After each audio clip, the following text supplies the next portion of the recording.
Amém.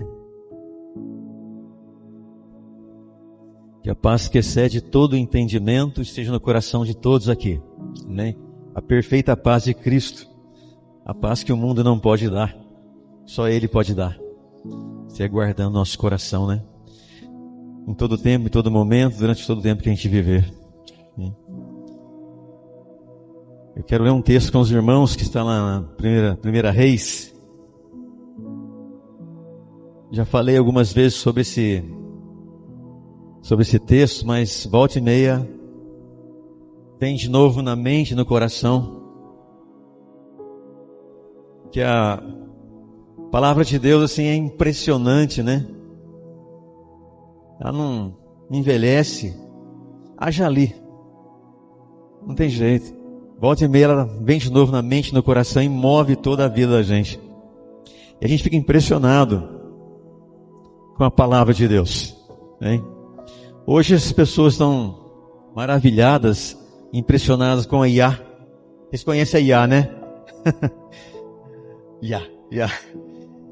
O que a inteligência artificial pode fazer?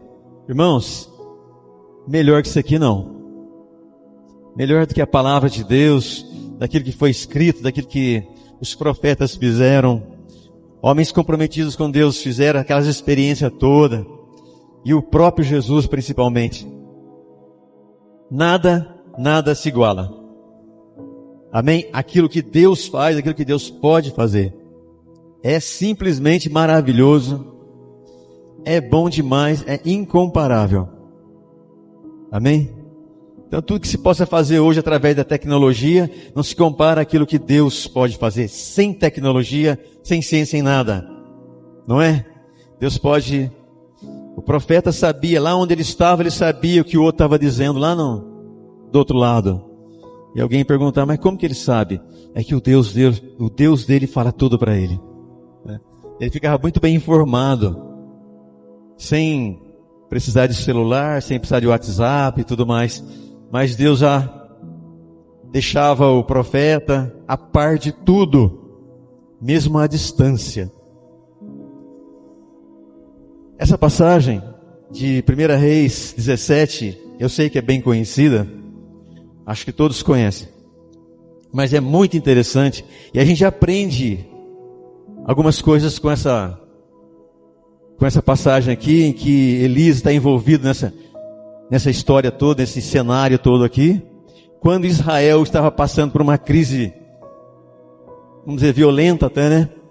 De que não tinha chuva, e o governo de Israel era simplesmente péssimo, ruim demais. Israel tinha alguém no governo que era, acho que foi um dos piores reis que Israel teve, ou talvez o pior, Acabe. Governou lá, esteve no governo por 22 anos, gente. Brincadeira, não? Um homem mau, ruim demais, por 22 anos no governo. E a gente sabe que, para piorar a situação, ele foi casar com uma mulher que se chamava Jezabel, que talvez era pior do que ele. Não era do povo de Deus, era de outro povo. Mas ele se casou com ela. Então a situação ficou pior ainda. Israel ficou debaixo desse jugo de um rei muito ruim, que se casa com uma mulher que é pior do que ele. E a gente lendo a história, a gente vai vendo o que foi acontecendo, né? E a gente vê aqui um profeta corajoso, um profeta que, antes de mais nada, foi muito comprometido com Deus, estava sempre ouvindo o que Deus falava, era bem dirigido por Deus, diante desse cenário tão ruim, né, que Israel estava passando. E foram 3 anos e 6 meses sem chuva. Aqui a gente, quando fica algum tempinho sem chuva, a gente fica, né? Meu Deus, precisa chover, e não vem chuva. Já faz 1 mês que não chove. Então a gente vai falando assim, mas em Israel foram 3 anos e 6 meses. Mas deixa eu ler aqui, a partir do versículo 8, a gente vai ver aqui interessante o que aconteceu aqui, que envolve o profeta Elias, que envolve uma viúva, né?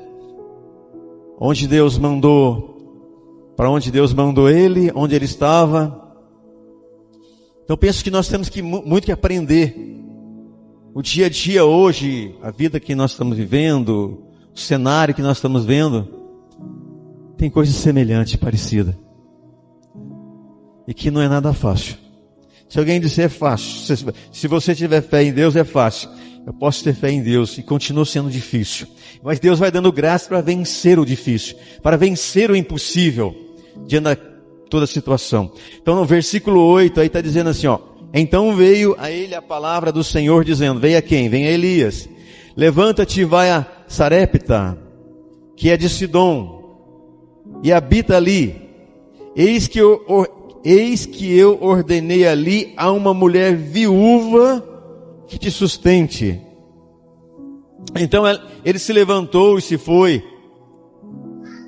E chegando à porta da cidade, lá em Sarepta, eis que estava ali uma mulher viúva, apanhando lenha. E ele a chamou. Ele disse, traz-me, peço-te, num vaso um pouco de água, para eu beber. E indo ela buscar, ele a chamou e disse, traz-me agora também um bocado de pão na sua mão. Porém ela disse, vive o Senhor teu Deus, que nem um bolo tenho, senão somente um punhado, ou seja, um pouco de farinha numa panela, e um pouco de azeite numa botija. Eis aqui, apanhei 2 cavacos, e vou prepará-lo para mim e para o meu filho, para que comamos e morramos. E Elias lhe disse, não temas, vai e faze conforme a tua palavra. Porém, faze disso primeiro para mim um bolo pequeno, e traz-me para fora. Depois farás para ti e para o teu filho. Porque assim diz o Senhor Deus de Israel, a farinha da panela não se acabará, e o azeite da botija não faltará, até o dia em que o Senhor Deus dê chuva sobre a terra. E foi ela e fez conforme a palavra de Elias. E assim comeu ela e ele e a sua casa muitos dias. Da panela a farinha não se acabou, da botija o azeite não faltou, conforme a palavra do Senhor que falara pelo ministério de Elias. E depois dessas coisas sucedeu... deixa eu parar aqui no 16 só. Depois a gente dá uma pincelada um pouquinho para frente. Então, onde estava Elias quando foi mandado para Sarepta para ser sustentado por uma viúva que não tinha praticamente nada, né? Deus, pela lógica humana, deveria ser mandado para alguém que tinha condições de socorrer, de ajudar, de sustentar. A lógica é essa, né? Mas Deus trabalha na contramão, né? Então a sabedoria de Deus é loucura para os homens, não é isso? É isso mesmo, né? Diz a palavra. Então Deus manda Elias para uma cidade, Sarepta, se encontrar com uma viúva. Essa viúva era pobre, só tinha um pouquinho de farinha, um pouquinho de azeite, mas é para lá que Deus estava mandando o profeta. A gente voltando um pouquinho aqui no capítulo, a gente vai ver Elias se apresentando diante de Acabe e dizendo para Acabe, pela minha palavra, nem orvalho e nem chuva haverá, segundo a minha palavra. Ele foi corajoso, o profeta chega diante de Acabe e diz para Acabe, não vai ter chuva e nem orvalho vai ter. Aí veio a palavra de Deus para Elias, olha, se manda daqui. Vai esconder, mandou Elias se esconder. Elias foi para o oriente, escondeu junto a um ribeiro de Querite, que está diante do Jordão. E Deus falando assim, ó, você vai beber desse ribeiro, e sabe o que eu vou fazer para você comer? Eu vou mandar que corvos tragam para você pão e carne de manhã, pão e carne à noite. Não é interessante isso? Muito interessante, né? Eu fiquei pensando, João, aonde que esses corvos iam pegar pão e carne? Já pensaram nisso? A gente lê a palavra e não pensa, né? Tá, aonde que ele ia pegar? Deveria ter uma padaria mais próxima ali, uma lanchonete, onde os corvos chegavam lá e pegavam sem falar nada e levavam para Elias, né? Então Deus não precisa de nada disso. Ele simplesmente falou, eu ordenei aos corvos que tragam para você pão e carne de manhã, pão e carne à noite. Não precisa perguntar, mas de onde que vai vir isso? Né? Não precisa perguntar, porque era Deus fazendo. Tinha um riozinho passando ali, bebia da água. Aquele era o momento que Deus separou para o Elias, quando teve a coragem de chegar até Acabe. Deus sabia muito bem quem era Acabe, e disse, se manda aqui, vai te esconder. Que o homem, acho que ele vai ficar furioso com isso. E ali ele passa alguns dias e de repente o rio seca. Aqui fala que o ribeiro secou, né? No versículo 6 fala que o corvo trazia pão e carne, como eu já disse, de manhã e à noite. Mas no versículo 7 está dizendo, e sucedeu que passado dias, o ribeiro secou. Gente, há um momento na vida da gente que o ribeiro também seca. Cuidado para não reclamar. Cuidado para não ficar murmurando. Porque Deus está te querendo levar para outro lugar. Porque Deus está querendo mostrar para você um outro milagre. Aqui tinha água, tinha um rio. Aqui os corvos estavam trazendo para você pão e carne. Acabou, vou mandar você para outro lugar. Então Deus faz isso na vida da gente. Quando o ribeiro seca, Deus te quer levar para um outro lugar, para uma outra experiência que vai ser tremenda. Por isso que a gente não pode desanimar, perder a fé, né? A gente fica até abatido. Paulo falou isso, abatido, mas não destruído. Abatido, mas não desistir. Continuo. Não há força em mim. Eu não tenho força, mas a força de Deus está operando em mim. Ainda que eu não veja, ainda que eu não sinta, mas está operando. E na hora certa vai acontecer. Porque o justo vive pela fé, e não pelo que vê, não pelo que sente. Não é sentimentalismo, mas é pela fé que nós vivemos. Amém? Então Deus fala para eles, sai daqui, vai lá para Sarepta, que eu mandei uma viúva, ordenei uma viúva que te sustente. Elias, acho que agora vai melhorar a situação, né? Não vai ser mais corvo, agora vai ser uma viúva. E não sei o que o profeta pensou. Mas ele chega lá na cidade, a gente viu aqui, e encontra uma mulher pegando lenha. E chegou lá e pediu água. Olha, você pode arrumar um pouco de água para mim? E enquanto ela foi, ele chamou ela de novo e falou, e traz também aí um pedaço de pão. E ela fala para ele, olha, eu só tenho um pouquinho de farinha na panela. Eu só tenho um azeite aqui. Você está vendo que esses 2 cavacos que eu acabei de pegar? Eu vou entrar agora, vou fazer lá um bolo.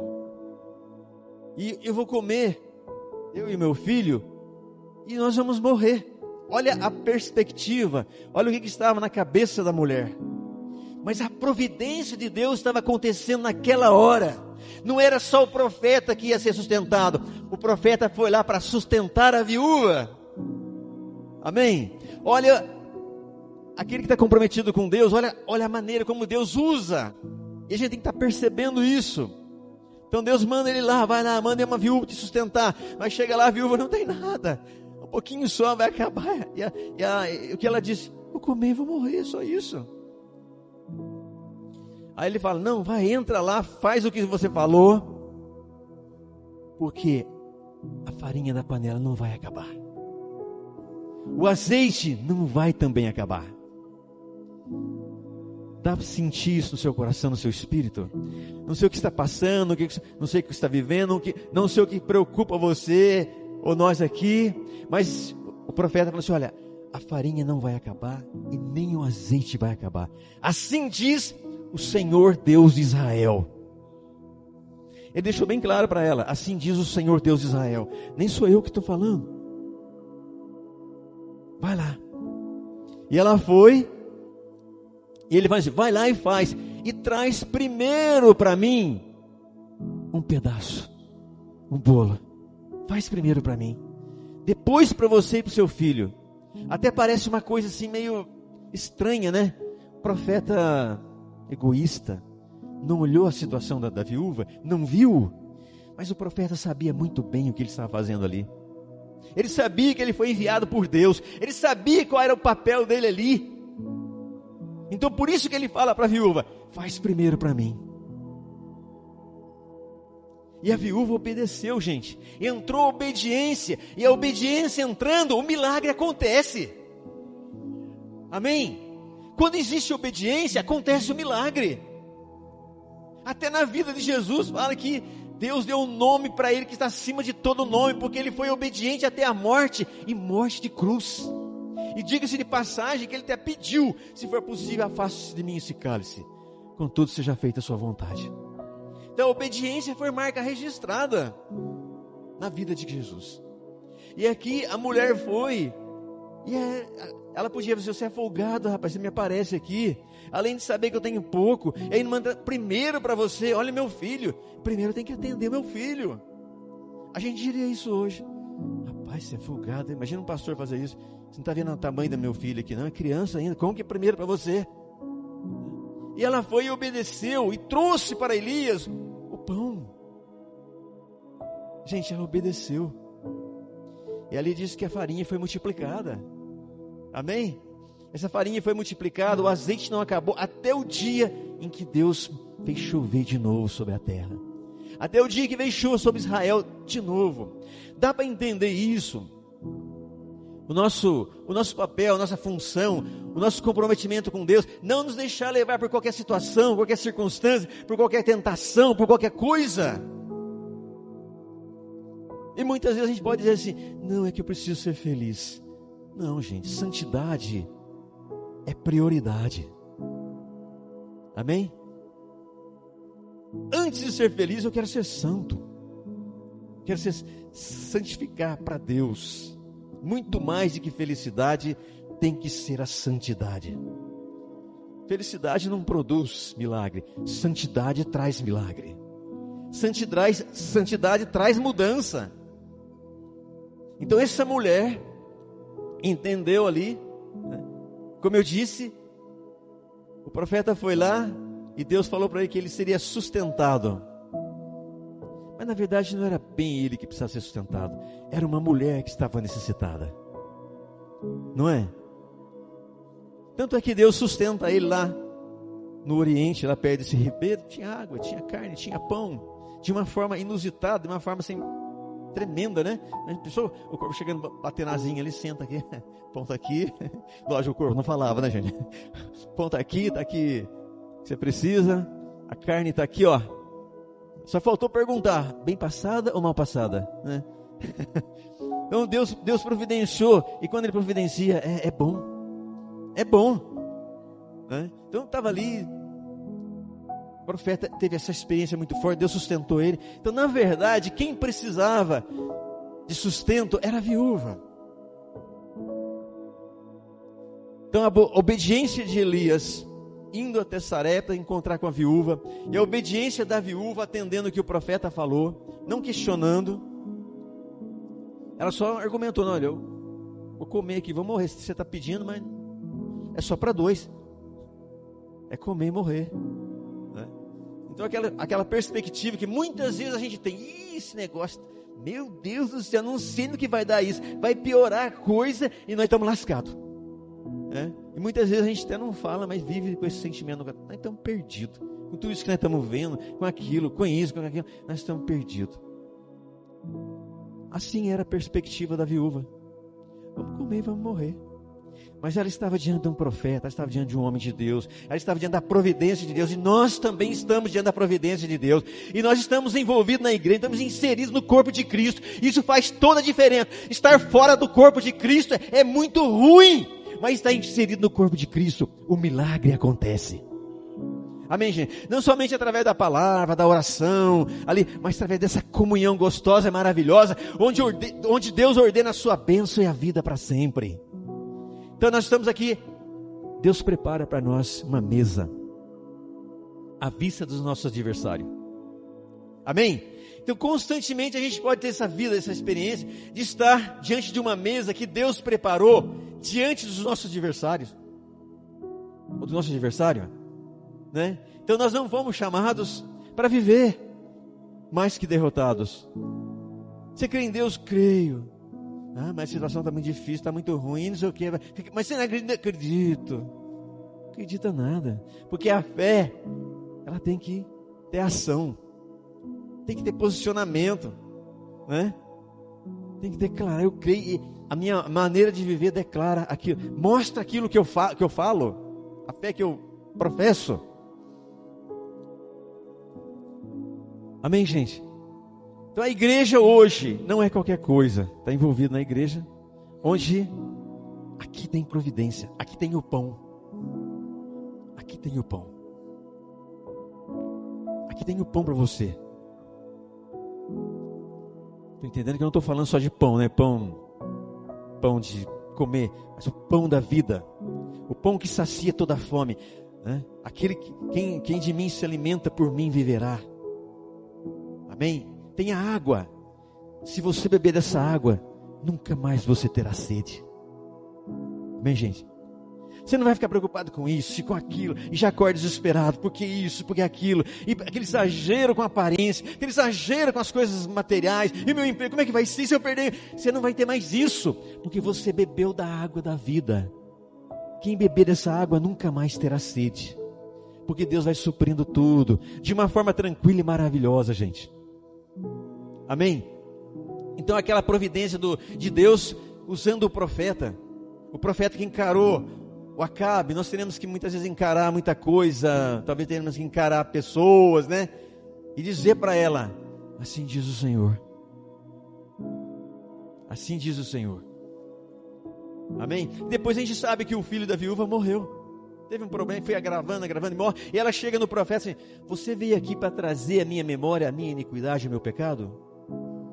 Porque ela ficou maravilhada com a multiplicação ali, da farinha e do azeite. Mas de repente o filho morre. Aí tocou em algo que mexe, né? Com emoção. Mexe com o sentimento. Você veio aqui para trazer o meu pecado à memória? Meu filho morreu. Cadê ele? Me dá ele aqui. Agora eu vou fazer outro para você. Vou te fazer outra. Traz seu filho aqui. Trouxe, pegou o filho, levou para o quarto onde ele morava, colocou esse na cama. Deus, até essa viúva o Senhor está fazendo sofrer? O profeta falou isso. Então havia uma intimidade, Elias com Deus, né? Mas até essa viúva. Mas depois fala que, se não me engano, ele deitou sobre o menino, alguma coisa assim, né? Assim, Deus, faz a vida voltar esse menino.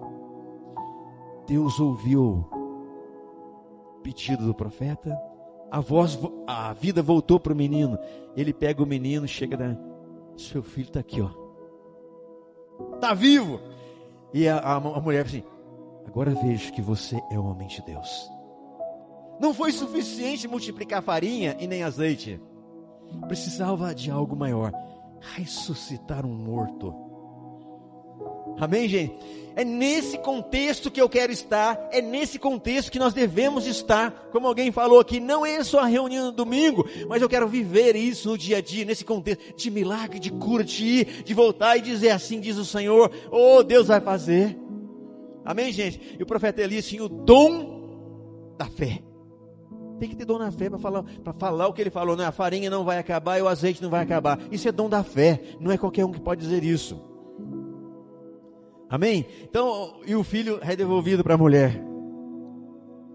E depois Elias, Deus se apresenta diante de Acabe. Aí Acabe saiu procurando água junto com Obadias. E Obadias encontra Elias. E falou para Elias: és tu, meu senhor Elias? Eu sou. Vai lá, fala para Acabe que você me encontrou. Você está louco, rapaz? Se eu for lá, vai me matar. Eu, hein? Vou nada. Está procurando você faz tempo, já não mandou você procurar em outro país, já não achou você. E você acha que eu vou lá falar para ela? Achei Elias. Aí o Espírito de Deus tira você, não leva não sei para onde, e quem vai pagar o pato sou eu, vou morrer. Aí Elias fala: não, eu vou falar com Acabe. E encontra Acabe. E quando Acabe vê Elias, você sabe o que Elias fala? Que Acabe fala para Elias: és tu o perturbador de Israel? Já viram algo semelhante? Já perceberam algo semelhante? Quem faz o mal não reconhece que está fazendo mal, joga a culpa nas costas dos outros. Tem isso. Então, Acabe diz: você é o perturbador de Israel? O verdadeiro perturbador não reconhecia isso. Ele disse: não sou eu, não, você é o perturbador de Israel. Amém? Para resumir, para agilizar aqui para terminar, Elias fala assim: olha, vai chover. Vai chover. Anunciou que ia chover. Vai lá, fala para Acabe, ó, para ele ir embora, comer e beber que vai vir chuva. Acabe foi comer e beber. Elias subiu o monte, enfiou o rosto entre os joelhos e ficou orando. E falou para o ajudante dele: vai lá, sobe no monte lá e olha para a banda do mar. Não tem nada. Então você faz isso 7 vezes. Na 7ª vez a gente conhece. Eu estou vendo uma nuvenzinha da palma da mão de um homem subindo do mar. Aí então tá, vai lá, fala para Acabe, se mandar que vai chover muito. Gente. Mas é outra interessante, você vê uma nuvenzinha desse tamanho e mandar falar para o rei que vai chover muito. Nós vivemos enxergando o invisível. Nós vivemos pela fé. Nós enxergamos o que vai acontecer, o que Deus vai fazer, embora muitos não enxerguem. Vai falar para Acabe que vai chover. Entra o dom da fé de novo, olhando numa nuvenzinha tão pequenininha e dizendo: vai chover muito. E Acabe se mandou, prontou sua carruagem e foi. Elias acabou acompanhando ele, porque o Espírito de Deus tomou posse de Elias e fez acompanhar a carruagem. Amém, gente? Então é isso. Tenha fé. Se você não é profeta, mas tenha um coração de profeta, um sentimento de profeta. Nós falamos sobre os dons espirituais. Estudo passado. Nem todos são profetas, mas pode ter um coração de profeta. Pode fazer uma oração profética. A igreja, uma igreja profética. Tenha isso no seu coração. Não vive murmurando, reclamando, não sei o que, não sei o que, não sei o que, não sei o que. Mas tenha fé. Faça como Elias. A farinha não vai acabar, o azeite não vai acabar, porque a providência de Deus está chegando, já chegou e vai se manifestar. Acho até que já chegou. Muitas vezes não se manifesta, porque o posicionamento que a gente toma não é bom. E Deus fica olhando, fica esperando. A hora que você tomar uma posição correta, eu faço o milagre. Amém? Então, possivelmente Deus vai fazer isso na sua vida. E quanto mais você se envolve com Deus, quanto mais você se envolve, e o senhorio de Jesus é sobre a sua vida, mas não só reuniões, mas também dia a dia. Quanto mais você se envolve, mais Deus vai assim: eu vou te usar, eu vou precisar te mandar em tal lugar, eu vou isso, eu vou aquilo. E você tem que estar à disposição de Deus. Quem quer ver o milagre, quem quer ver o milagre, quem quer ver a ressurreição, é necessário se envolver, é necessário obedecer, é necessário se comprometer, é necessário estar aqui para ser bênção. Sê tu uma bênção. Amém? Sê tu uma bênção. Que não só hoje, domingo, a hora que a gente foi embora, a gente vai almoçar, né? Falaram que a gente vai almoçar, então eu estou acreditando nisso, hein, gente? A gente vai almoçar, depois de almoçar vai embora, cada um tem o seu dia, e amanhã é segunda-feira. É uma semana onde Deus vai fazer milagre, onde Deus vai curar, Deus vai agir, né? É uma semana que eu vou estar cheio do Espírito, que meu cálice vai transbordar. Ah, mas pode acontecer alguma coisa ruim. Não depende disso. Meu cálice vai transbordar. A minha lâmpada vai resplandecer. Eu vou ver o milagre. Eu vou ver Deus agir. Perto ou longe de mim. Deus vai fazer o impossível acontecer. Amém? Vamos ficar de pé para a gente só fazer uma oração, passar para o irmão continuar.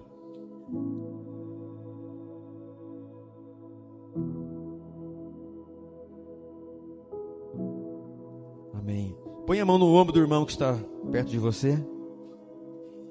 Num gesto de fé. Coloca a mão no ombro do irmão, numa atitude de fé. Numa atitude profética. E você vai orar profeticamente. Você vai dizer: Deus, eu estou comprometido e vou me comprometer mais ainda com o Senhor. Eu quero ver o milagre, eu quero ver a cura, eu quero ver o seu agir, o seu mover. Aleluia. Aleluia por isso. Então tenha agora uma atitude de fé. E ora e profetiza isso sobre a sua própria vida e sobre a vida do irmão que você está colocando a mão sobre o ombro dele. Comece a orar. Declara a glória de Deus, declara o poder de Deus, declara o milagre, a cura, a mudança, a transformação. Meu Deus, em nome de Jesus nós oramos aqui, Pai. Não é por nós, não é o nome de ninguém, mas o nome de Jesus. Que assim como o Senhor esteve com Elias, esteja comigo também, esteja com cada um de nós esses dias, esteja com a igreja, Senhor, para mudar tudo o que precisa ser mudar, para ver, Senhor, a farinha se multiplicar, o azeite se multiplicar. Meu Deus, em nome de Jesus. Não viemos aqui à toa para participar de uma reunião apenas, mas nós viemos aqui, Deus, nos posicionando diante do trono da graça, Senhor, para fazer diferença onde nós moramos, onde nós estamos e a quem o Senhor nos enviar. Até viemos para ver a nação mudada, para ver a cidade mudada, para ver todos os homens, Senhor, mudando. Nós queremos, como igreja, receber, ó Deus, essa unção, ter a chave do reino dos céus nas mãos. Oh, meu Deus, em nome de Jesus. Meu irmão, que você receba um renovo de Deus nessa manhã. Que o Espírito do Senhor se mova sobre você nessa manhã. Oh, em nome de Jesus, dentro da sua casa, na sua vida, lá no seu trabalho, possa haver diferença. Não seja passivo, indiferente, não. Mas se comprometa e diga: Deus, eu estou aqui. O que queres que eu faça? Para onde o Senhor quer que eu vá? Possivelmente haverá uma sarepta onde Deus vai te mandar, uma viúva que Deus vai te mandar falar com ela, ou para sustentá-la, ou para te sustentar você. Amém? Em nome de Jesus. Dá um abraço no irmão que está ao seu lado, fala: a palavra de Deus se cumpra na sua vida, o milagre aconteça na sua vida.